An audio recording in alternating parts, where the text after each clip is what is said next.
Ontem, quarta-feira, 28, o Supremo Tribunal Federal decidiu manter os mandatos dos deputados federais, que foram eleitos, em sua maioria, por partidos de direita, de acordo com o critério de sobra das sobras, utilizado nas últimas eleições.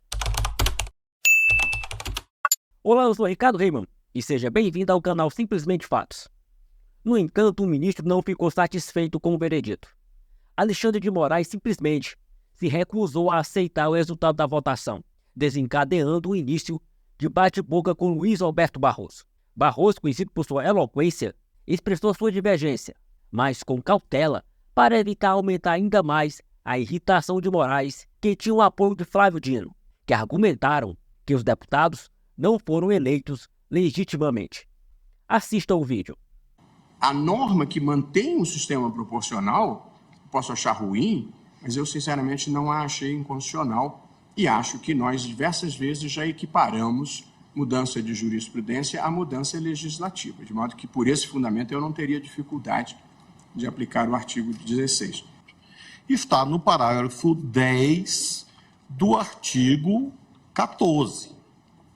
O mandato eletivo poderá ser impugnado ante a Justiça Eleitoral no prazo de 15 dias. Portanto, não tem anualidade. Contado da diplomação. Instruída a ação com provas de abuso do poder econômico, corrupção ou fraude. O que a Constituição diz? Que quem exerce um mandato popular em face de abuso do poder econômico, corrupção ou fraude, não pode ficar lá. É isso que a Constituição está dizendo. E é por isso que, coerente com esse vetor, eu estou dizendo, claro, não estou imputando corrupção, fraude a quem lá está. Mas eu digo o seguinte, se nós estamos diante de uma ilicitude, esse é o ponto, estamos diante de uma inconstitucionalidade, a consequência não pode ser outra a não ser impugnar o mandato eletivo, em termos materiais. Essa é a analogia que faço. E acho que o sistema fica mais confortável, mais congruente, em dizer que, em nome da soberania popular, o eleito tem que exercer o mandato. E aquele que está lá indevidamente não deve exercer. Ambos foram eleitos, apenas que por critérios diferentes. Não, Sim. Que se nós... O Supremo acabou de dizer que eles não foram eleitos. Porque diz que é inconstitucional o critério que os conduziu à eleição. Eles não tiveram votos. Nós acabamos de aceitar isso por maioria. Ministro André mantém a posição pelo 16. Ministro Alexandre de Moraes mantém a posição pela não 16. Mas presidente, eu gostaria aqui de reiterar esse precedente é desastroso, com todo respeito à maioria formada. O Supremo, por maioria, entendeu que houve desrespeito à soberania popular, que houve desrespeito ao sistema representativo, e como lembrou o ministro Flávio Dino, nós vamos manter 7 deputados federais que não foram eleitos. Eles não foram eleitos. Nós... Foram eleitos pela regra que estava em vigor quando teve a eleição. Perdão, presidente. Nós todos aqui, por maioria, o plenário, sim, decidiu que eles não foram eleitos. Não. Quando eles foram eleitos, estava em vigor essa regra. A única coisa... Você está retroagindo. Mas a regra que vigorava na época era essa. Presidente, essa é a opinião de Vossa Excelência. Claro. Nós estamos mantendo candidatos que juntos tiveram metade dos votos dos demais, apesar da maioria ter dito isso. Estamos aplicando o artigo 16...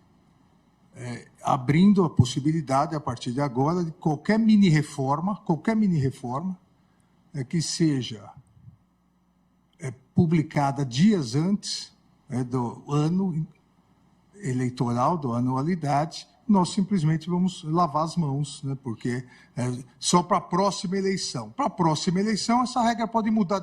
Essa mesma regra, essa regra idêntica, o Congresso pode, faltando 3 dias para as eleições de 2026, ele edita igual, só que ao invés de falar 80-20, fala 82-21. Aí vai entrar com outra ação direta, não vai dar novamente porque não pode. Então, realmente, o perigo do precedente é muito grande. Eu afasto o 16 e não modulo, presidente. Apenas observaria que uma mudança de regra antes das eleições é diferente de uma mudança de regra que importa na destituição do mandato de um deputado eleito pela regra que vigorava e diplomado pelo TSE. Eu, honesto e sinceramente, acho que depois que se sabe quem ganha e quem perde, quem é beneficiado e quem não é beneficiado, é muito mais delicado do que uma decisão prévia. Aquele que exerceu o direito à luz da lei que vigorava à época em que ele assumiu o mandato, ele não pode ser considerado alguém que exerceu irregularmente o mandato, com a devida vênia do parágrafo 10º. Parágrafo 10º, o candidato cometeu um ilícito para poder ocupar o cargo. Eu fui presidente do TSE, participei com o ministro Dias Toffoli, com o ministro Gilmar, a raça é completamente diferente. E tanto assim é que a própria lei de controle concentrado ela foi modificada. Eu votei no sentido da invalidade constitucional da norma, eu não votei, e no meu voto eu não digo que não houve eleição de quem está na Câmara dos Deputados. Eu votei que a norma, sob a égide da qual foram considerados eleitos pela Justiça Eleitoral, diplomados e empossados, pela nossa interpretação e julgamento, não tinha a validade que se esperava. Mas eu não votei isso e o meu voto realmente precisa prevalecer do jeito que eu votei, com todo respeito a todas as opiniões diferentes. Mas, ministro Alexandre de Moraes, a opinião de Barroso não foi apenas dele, mas sim da maioria do STF. Os deputados foram eleitos e, portanto, estão exercendo seus mandatos. Na verdade, o plenário do STF derrubou a regra das sobras eleitorais, que distribuía vagas na Câmara dos Deputados. No entanto, vale ressaltar que essa decisão não se aplicou à eleição de 2022, e os mandatos dos parlamentares que Moraes deseja cassar foram mantidos. Bem, como testemunhamos, o ministro Alexandre de Moraes perdeu a batalha e não aceitou o resultado da votação de seus colegas no plenário do STF. Ele ficou completamente irritado pelo fato de seu voto não ter sido acompanhado. Os ministros Moraes, Flávio Dino, Nunes Marques e Dias Toffoli votaram a favor da saída dos deputados eleitos em 2022, cujos mandatos foram questionados, mas foram derrotados pelos demais ministros. Fique ligado aqui no canal Simplesmente Fatos para mais atualizações sobre os acontecimentos políticos que mudam o nosso país. Não se esqueça de se inscrever, compartilhar o vídeo e deixar seu comentário. A sua opinião é muito importante para nós.